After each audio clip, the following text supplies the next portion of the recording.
কর্মী নেবে কানাডা। বিজ্ঞপ্তি প্রকাশ হয়েছে 14 মার্চ 2025। যারা প্রথম দিকে আবেদন করবেন তারা অতি তাড়াতাড়ি আসতে পারবেন। আসসালামু আলাইকুম, সবাই কেমন আছেন? আমি হৃদয়, অন্টারিও থেকে। অনেকে জানেন, আবার অনেকে জানেন না যে 2025-এ জাস্টিন ট্রুডো পদত্যাগের পর থেকে কানাডা থেকে অনেক লোক অন্য দেশে চলে গিয়েছে, যার জন্য এখন কানাডা অভিবাসন শূন্যতায় ভুগছে। কর্মী সংকটে পড়েছে কানাডা। বাংলাদেশ, ইন্ডিয়া থেকে যারা কানাডা স্টুডেন্ট ভিসা আসতো, তারা সাধারণত এখানে shop, store, cleaning, restaurant, grocery মার্কেটে কাজ করতো। কিন্তু কানাডা থেকে ইন্ডিয়াদেরকে বের করে দেওয়ায় এখন আরও কর্মী সংকটে পড়েছে কানাডা।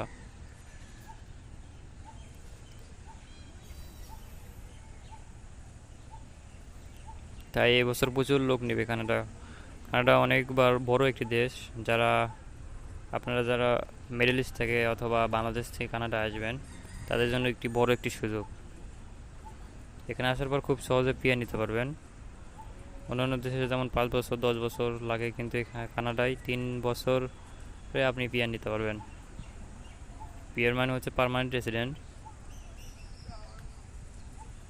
আপনারা যারা এখানে আসার পর লিগালি থাকবেন, কাজ করবেন, তারা 2.5 বছর পর পিআরের আবেদন করতে পারবেন এবং 3 বছরের মাথায় পিআর পেয়ে যাবেন।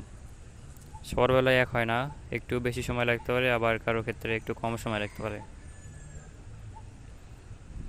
যারা ভিজিট ভিসা আসবেন, এসে এখানে অ্যাসাইলাম করতে পারবেন।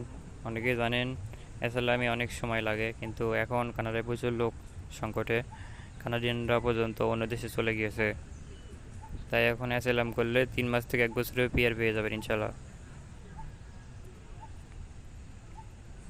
তাই দেরি না করে সবাই এখনই আবেদন করুন। বিস্তারিত লিঙ্ক কমেন্টে দেওয়া আছে, সবাই দেখে আসতে পারবেন। এখানে ভিসা সংক্রান্ত সব কিছু দেওয়া আছে, সবাই আবেদন করতে পারবেন।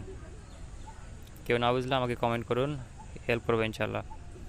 সবাই ভালো থাকবেন। আসসালামু আলাইকুম।